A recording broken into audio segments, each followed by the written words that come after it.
चलिए हम आज active voice and passive voice की सीरीज को स्टार्ट करते हैं, वो भी पास्ट इंडेफिनिट टेंस। इसके पहले के present indefinite tense, present continuous tense और प्रेजेंट परफेक्ट टेंस के मैंने आपको एक्टिव वॉइस से पैसिव वॉइस बनाना बता दिया है।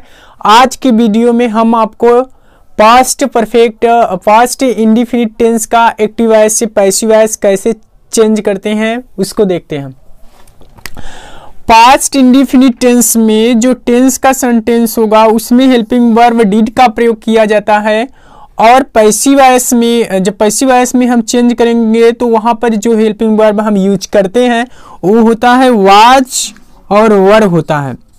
और वाज वर का प्रयोग हम सब्जेक्ट के अकॉर्डिंग करेंगे। इसके पहले हमें और सारी चीजें पता होना चाहिए कि पास्ट इंडेफिनिट टेंस में जो टेंस का सेंटेंस होगा अफर्मेटिव सेंटेंस में सीधे मेन वर्ब जो हमारा एक्शन वर्ब होगा उसका सेकेंड फॉर्म अफर्मेटिव सेंटेंस में यूज करते हैं, और हेल्पिंग वर्ब डिड का प्रयोग पास्ट इंडेफिनिट टेंस के और नेगेटिव सेंटेंस, इंट्रोगेटिव सेंटेंस और WH इंट्रोगेटिव सेंटेंस में प्रयोग करते हैं। पहला हमारा एग्जाम्पल है आई रोट अ लेटर, मैंने एक पत्र लिखा। यहां पर राइट का मीन्स होता है लिखना, उसका सेकेंड फॉर्म है wrote. I wrote a letter, मैंने एक पत्र लिखा। पत्र लिखने का प्रभाव लेटर पे हो रहा है, तो पैसिव वॉइस में चेंज करते समय हमारा जो सिंपल फार्मूला है कि पहले पैसिव वॉइस में ऑब्जेक्ट को पहले राइट करते हैं, उसके बाद हेल्पिंग वर्ब का प्रयोग करते हैं टेंस के अकॉर्डिंग्स। हमारा जैसा टेंस रहेगा उसके करिस्पॉन्डिंग हम हेल्पिंग वर्ब का यूज करते हैं। हमारा जो टेंस है, जिस टेंस को हम पढ़ रहे हैं वो है पास्ट इंडेफिनिट टेंस। तो पास्ट इंडेफिनिट टेंस में जो हेल्पिंग वर्ब पैसिव वॉइस में यूज होगा वो होगा was were. Third person singular subject और आई के साथ वाज का प्रयोग, बाकी सभी सब्जेक्ट के साथ वर का प्रयोग करते हैं। आई रोट अ लेटर, मैंने एक पत्र लिखा। तो जो हमारा रूल्स है पैसिव वॉइस का, ऑब्जेक्ट को सबसे पहले लिखते हैं टेंस के अकॉर्डिंग से हेल्पिंग वर्ब का प्रयोग करते हैं। उसके बाद जो मेन वर्ब रहेगा, एक्शन वाला वर्ब रहेगा, उसका हमेशा थर्ड फॉर्म, अदर वर्ड्स और लास्ट में बाई सब्जेक्ट, जो सब्जेक्ट रहेगा उसको बाई लगाकर राइट कर देंगे। लेकिन एक चीज और पता होना चाहिए, यदि हमारा सब्जेक्ट नाउन रहेगा तो बाई सब्जेक्ट वैसे का वैसे राइट कर देंगे। यदि हमारा प्रोनाउन रहेगा तो प्रोनाउन सब्जेक्ट में सब्जेक्टिव केस में रहेगा, ऑब्जेक्ट में ऑब्जेक्टिव केस में हो जाएगा। आई रोट ए लेटर, मैंने एक पत्र लिखा। लिखने का प्रभाव किस पर पड़ रहा है? लेटर पर। और यहां पर राइट का मीन्स होता है लिखना, लेकिन उसका सेकेंड फॉर्म यूज हुआ है क्योंकि पास्ट इंडेफिनिट टेंस में मेन वर्ब का सीधा सेकेंड फॉर्म यूज होता है। तो हमारा पैसिव वॉइस क्या करेंगे, अ लेटर को पहले ला देंगे क्योंकि यह हमारा ऑब्जेक्ट है, अ लेटर। उसके बाद हमें हेल्पिंग वर्ब यूज करना है। क्यों? क्योंकि पैसिव वॉइस में helping verb was were use होता है। तो ये singular third person singular subject है, इसलिए किसका प्रयोग करेंगे? वाज का प्रयोग करेंगे। उसके बाद रोट का थर्ड फॉर्म क्या होता है? रिटर्न। थर्ड फॉर्म रिटर्न होता है। उसके बाद जो सब्जेक्ट रहेगा उसको बाई लगा कर लिखेंगे। बाई आई नहीं लिखेंगे, यदि हम आई लिखेंगे तो गलत हो जाएगा, क्योंकि सब्जेक्ट में हमेशा जो प्रोनाउन होते हैं सब्जेक्ट में सब्जेक्टिव केस में आते हैं, ऑब्जेक्ट में ऑब्जेक्टिव केस में आते हैं। तो यहाँ पर आई सब्जेक्ट में आई होता है, लेकिन ऑब्जेक्ट में क्या बन जाता है? मी।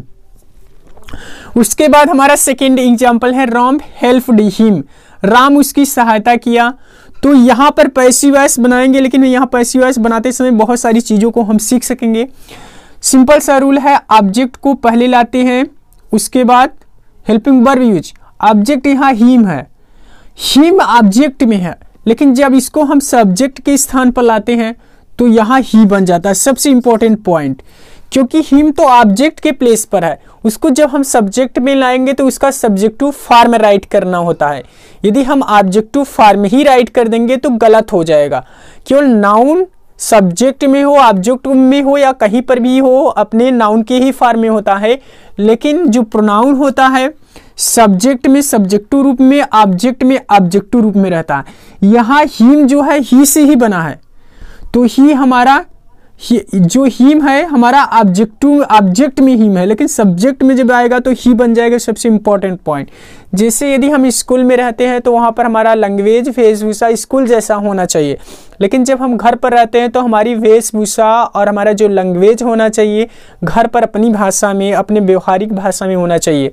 तो यहाँ पर यही सबसे इंपॉर्टेंट पॉइंट्स कि जब ये सब्जेक्ट में जाता है तो हिम बनकर नहीं रहेगा बल्कि ही बनकर रहेगा।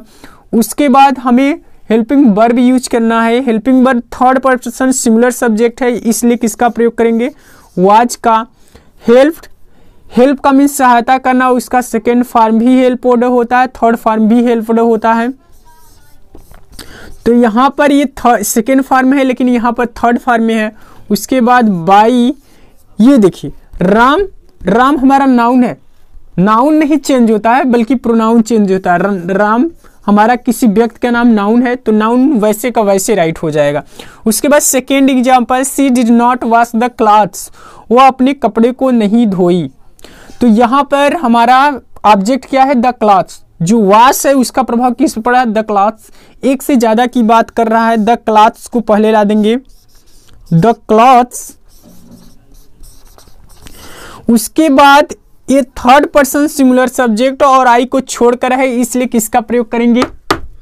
वर का, वर। उसके बाद वाश हमारा किस फॉर्म में है?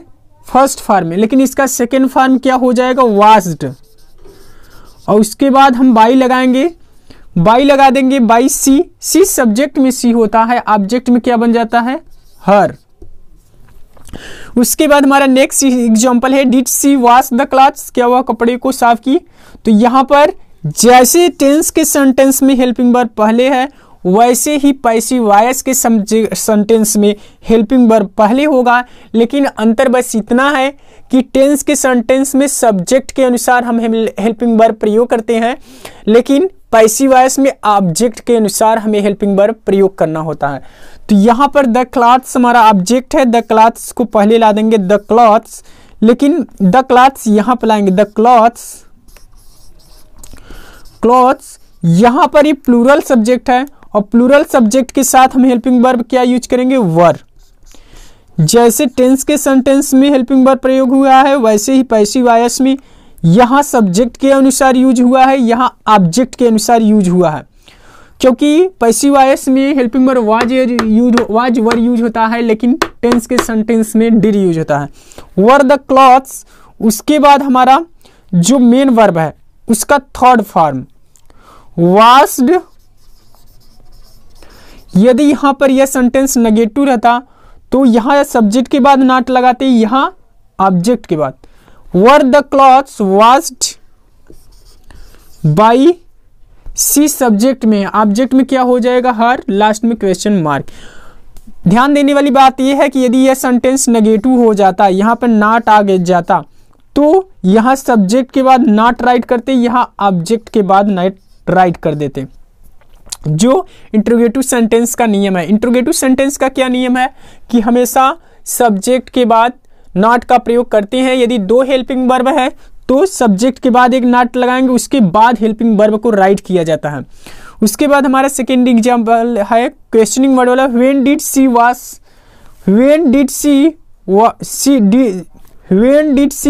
वॉश द क्लॉथ्स, वह कपड़े को कब धोई। तो अब क्या करेंगे? अब जैसे क्वेश्चनिंग वर्ड इसमें शुरू में है, पैसिव वॉइस में भी शुरू में राइट करेंगे, उसके बाद द क्लॉथ्स राइट करेंगे,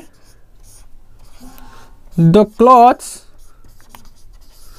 उसके बाद यहाँ सब्जेक्ट के अनुसार हेल्पिंग वर्ड डिड यूज हुआ, यहाँ ऑब्जेक्ट के अनुसार। ये हमारा प्लूरल सब्जेक्ट है, इसलिए यहाँ पर वर का प्रयोग करेंगे, क्योंकि वाज वर यूज करना है तो सब्जेक्ट के अनुसार। द क्लॉथ्स एक से ज़्यादा की बात हो रही है, इसलिए wear. When wear the clothes, wash का थर्ड फॉर्म वाश्ड हो जाएगा, वाश्ड। उसके बाद बाई सी सब्जेक्ट में, ऑब्जेक्ट में जाएगा तो क्या बन जाएगा? हर। ध्यान देने वाली बात यह है कि जैसे इंट्रोगेटिव टेंस के सेंटेंस में क्वेश्चनिंग वर्ड शुरू में होता है, वैसे पैसिव वॉइस में भी हम क्वेश्चनिंग वर्ड शुरू में ही राइट करें।